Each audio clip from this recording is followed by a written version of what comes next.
जय हिंद प्यारे दोस्तों। आज के इस वीडियो में हम डीएलएड थर्ड सेमेस्टर का प्रथम प्रश्न पत्र शैक्षिक मूल्यांकन क्रियात्मक शोध एवं नवाचार का प्रीवियस ईयर 2020-21 में जितने भी बहुविकल्पी प्रश्न आए हैं उन सभी प्रश्नों को करने वाले हैं जो आपके एग्जाम के लिए काफी महत्वपूर्ण हैं।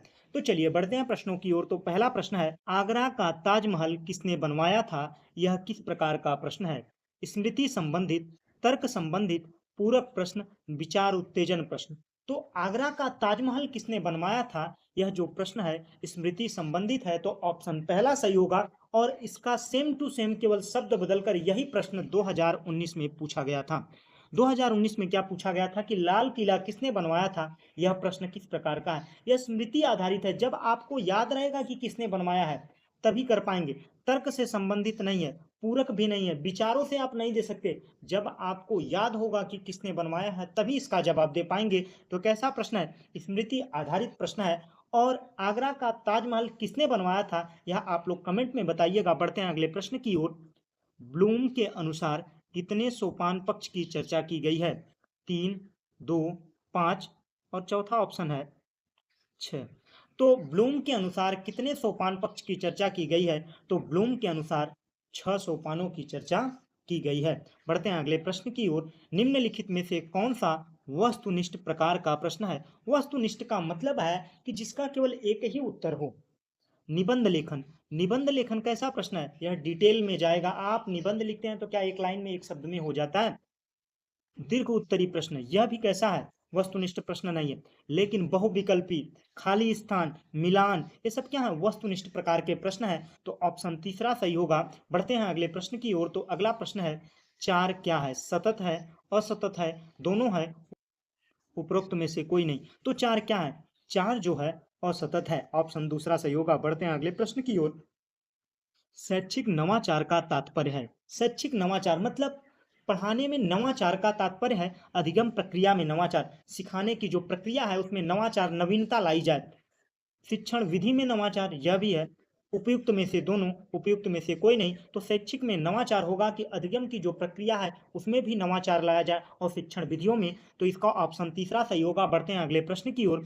मूल्यांकन के अंतर्गत है शिक्षक का मूल्यांकन, संस्थागत मूल्यांकन, शिक्षार्थी का मूल्यांकन। तो मूल्यांकन से क्या होता है? संस्था का भी मूल्यांकन होता है, एक शिक्षक का भी मूल्यांकन होता है, और बालक का भी मूल्यांकन होता है। जब बालक अपने पेपर में बेहतर करता है तो उसके शिक्षक का भी यह दर्शाता है कि शिक्षक ने कैसा पढ़ाया है। क्योंकि जो मूल्यांकन के बाद उनको मापन का अंक प्रदान किया जाता है वो यही दर्शाता है कि शिक्षक ने बालक को किस तरीके से पढ़ाया है, संस्था ने बालक को किस तरीके से कॉपरेट किया है। यह सभी चीज़ों का मूल्यांकन होता है। तो उपरोक्त सभी आंसर सही होगा। बढ़ते हैं अगले प्रश्न की ओर। शैक्षिक शोध के प्रकार हैं 3, 5, 6, 8। तो शैक्षिक शोध के कितने प्रकार हैं? शैक्षिक शोध के 3 प्रकार हैं। ऑप्शन पहला सही होगा। कौन-कौन से? आधारभूत शोध, व्यवहारिक शोध और क्रियात्मक शोध। यह सभी शैक्षिक शोध के प्रकार हैं। बढ़ते हैं अगले प्रश्न की ओर। अगला प्रश्न है, परीक्षण के गुणों में निम्न में से कौन नहीं है? वैधता, विश्वसनीयता, जागरूकता, ए और बी दोनों।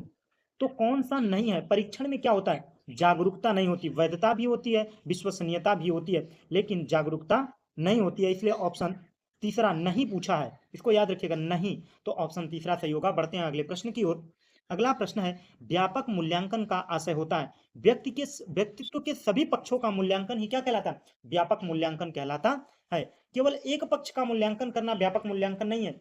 किसी भी विद्यार्थी के व्यक्तित्व का, उसके व्यक्तित्व क्या दिखाता है? उसके संपूर्ण जीवन का, किसी व्यक्ति का व्यक्तित्व उसके संपूर्ण जीवन को दर्शाता है, और संपूर्ण जीवन का मूल्यांकन किससे होता है? व्यापक मूल्यांकन के जरिए होता है। तो ऑप्शन पहला सही होगा। बढ़ते हैं अगले प्रश्न की ओर। संचयी आलेख पत्र के प्रकार हैं पैकेट या परत, एक पत्र लेख, संकलित परत, यह सभी। तो संचयी आलेख पत्र के प्रकार कौन कौन से हैं? यह सभी। ऑप्शन डी सही होगा। बढ़ते हैं अगले प्रश्न की ओर। निम्नलिखित में से कौन सी क्रिया पाठ्य, यहाँ पर पाठ नहीं होगा, पाठ्य सहभागी क्रिया से संबंधित नहीं है? कृषि कार्य, भ्रमण, विज्ञान क्लब, पर्यटन। तो इसमें से ऑप्शन पहला सही होगा। जो पाठ्य सहभागी क्रिया से संबंधित नहीं है कृषि कार्य, बाकी भ्रमण, विज्ञान क्लब, पर्यटन, यह सभी पाठ्य सहभागी क्रिया से संबंधित हैं। बढ़ते हैं अगले प्रश्न की ओर। क्रियात्मक शोध का संपादन कितने चरणों में होता है? तो क्रियात्मक शोध के प्रवर्तक कौन है, यह कमेंट में बताइए। अगर आप लोगों को वीडियो अच्छा लग रहा हो तो लाइक करो, दोस्तों के साथ शेयर करो, और चैनल पर नए हो तो भाई प्लीज यार चैनल को सब्सक्राइब करो। तो क्रियात्मक शोध का संपादन कुल मिलाकर 9 चरणों में कंप्लीट होता है। बढ़ते हैं अगले प्रश्न की ओर। अनुसंधान के कार्य सिद्धांत का निर्माण करना, सिद्धांतों का अनुप्रयोग करना, नवाचार करना, उपरोक्त में से सभी। तो अनुसंधान का कार्य क्या है? सिद्धांतों का भी निर्माण करना, सिद्धांतों का अनुप्रयोग करना और नवाचार भी करना। यह उपरोक्त में से सभी सही होगा। बढ़ते हैं अगले प्रश्न की ओर। क्रियात्मक शोध का मूल आधार होता है समस्या का हल, समस्या का तार्किक हल, समस्या का गहन विश्लेषण, समस्या हमारी और हल भी हमारा। क्रियात्मक शोध कौन करता है? क्रियात्मक शोध का मतलब है शिक्षा को बेहतर बनाने के लिए शिक्षक और छात्र के द्वारा किए गए शोध को क्या कहते हैं? क्रियात्मक शोध कहते हैं। तो समस्या हमारी और हल भी हमारा, यह किसकी बात करता है? क्रियात्मक शोध की बात करता है। बढ़ते हैं अगले प्रश्न की ओर। निम्नलिखित में से किसके द्वारा यह पता चलता है कि बच्चे ने अभी तक कितना ज्ञान व कौशल अर्जित किया है? नियंत्रण, संकेतक, मापक, एक केंद्रिक। तो किसके द्वारा यह पता चलता है कि बच्चे ने अभी तक कितना ज्ञान और कौशल अर्जित किया है? यह एक केंद्रिक के जरिए पता चलता है। मूल्यांकन प्रक्रिया का केंद्र बिंदु होता है विद्यार्थी, अध्यापक, विद्यालय, प्रधानाचार्य। तो आजकल का जो शिक्षा है वो किस पर ध्यान देता है? बालक पर। चाइल्ड सेंटर्ड शिक्षा प्रदान की जाती है, बाल केंद्रित। तो कौन केंद्र बिंदु होता है? विद्यार्थी होता है। बढ़ते हैं अगले प्रश्न की ओर। निम्न में से रास का कथन है बचाव निदान का निम्नतम स्तर है, बचाव निदान का उच्चतम स्तर है। यह कई बार पेपर में पूछा जा चुका है, तो ऑप्शन दूसरा सही होगा, बचाव निदान उच्चतम स्तर है। बढ़ते हैं अगले प्रश्न की ओर। क्रियात्मक शोध का उपयोग होता है शिक्षण सुधार हेतु, शिक्षण में परिवर्तन हेतु, विद्यालय एवं शिक्षण की समस्या समाधान हेतु। तो किसके लिए क्रियात्मक शोध का उपयोग होता है? उपरोक्त में से सभी। बढ़ते हैं अगले प्रश्न की ओर। सर्व शिक्षा अभियान की क्रियान्वयन करने में क्या सहायक है? क्रियात्मक शोध, परंपरागत शोध, वैज्ञानिक शोध, उपरोक्त में से सभी। तो सर्व शिक्षा अभियान क्रियान्वयन के लिए, सभी के लिए शिक्षा करने के लिए क्या है? क्रियात्मक शोध जरूरी है कि कैसे हम शिक्षा को और बेहतर बना सकते हैं। यह कौन बात करता है? क्रियात्मक शोध बात करता। बढ़ते हैं अगले प्रश्न की ओर। हरि ने अंग्रेजी में 80 अंक प्राप्त किए, यह क्या है? मात्रात्मक मापन है। बढ़ते हैं अगले प्रश्न की ओर।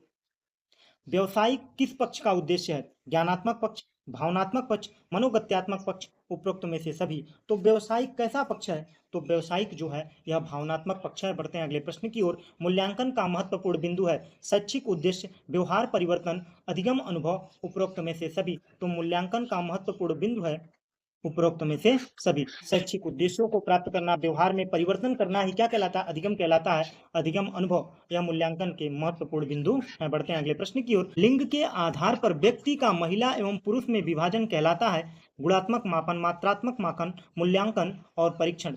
तो लिंग के आधार पर व्यक्ति का महिला या पुरुष में विभाजन करना यह कैसा है? गुणात्मक मापन है। बढ़ते हैं अगले प्रश्न की ओर। किन्हीं निश्चित स्वीकृति नियमों के अनुसार वस्तुओं को अंक प्रदान करना मापन है, यह कथन किसका है? कैंपबेल का, कर्लिंगर का, स्टीवेंस का, रास का। तो यह कथन है रास का, स्टीवेंस का। ऑप्शन तीसरा सही होगा। बढ़ते हैं अगले प्रश्न की ओर। कौन से क्षेत्र के उद्देश्यों के द्वारा बालक के शारीरिक संबंधित कौशल को विकसित किया जाता है? कौन से क्षेत्र उद्देश्यों के द्वारा? ज्ञानात्मक क्षेत्र, भावनात्मक क्षेत्र, मनोगत्यात्मक क्षेत्र, उपरोक्त में से सभी। तो कौन से क्षेत्र के तहत बालक का शारीरिक संबंधित कौशल विकसित किया जाता है? तो मनोगत्यात्मक क्षेत्र के द्वारा। बढ़ते हैं अगले प्रश्न की ओर। स्टीफन एम कोरे ने शैक्षिक क्षेत्र में किस प्रकार का अनुसंधान का प्रयोग किया था? मौलिक शोध, ऐतिहासिक शोध, क्रियात्मक शोध के प्रवर्तक कौन माने जाते हैं? स्टीफन एम कोरे माने जाते हैं। बढ़ते हैं अगले प्रश्न की ओर। ब्लूम टेक्सोनॉमी किस सन में विकसित हुई थी? तो ब्लूम टेक्सोनॉमी 1956 में विकसित हुई थी। बढ़ते हैं अगले प्रश्न की ओर। परीक्षण जो एक ही व्यक्ति पर बार बार प्रयोग करने पर एक जैसा परिणाम देता है तो वस्तुनिष्ठ परीक्षण, व्यवहारिक परीक्षण, वैध परीक्षण, विश्वसनीय परीक्षण। तो कौन सा परीक्षण होता है जो बार बार एक ही परिणाम देता है? तो वो क्या है? विश्वसनीय परीक्षण है। ऑप्शन चौथा सही होगा। बढ़ते हैं अगले प्रश्न की ओर। तो प्रश्न आज के वीडियो में बस इतना ही। अगर वीडियो अच्छा लगा हो तो लाइक कीजिए, दोस्तों के साथ शेयर कीजिए, और चैनल पर नए हो तो भाई प्लीज यार चैनल को सब्सक्राइब कर दीजिए। Thanks for watching. जय हिंद।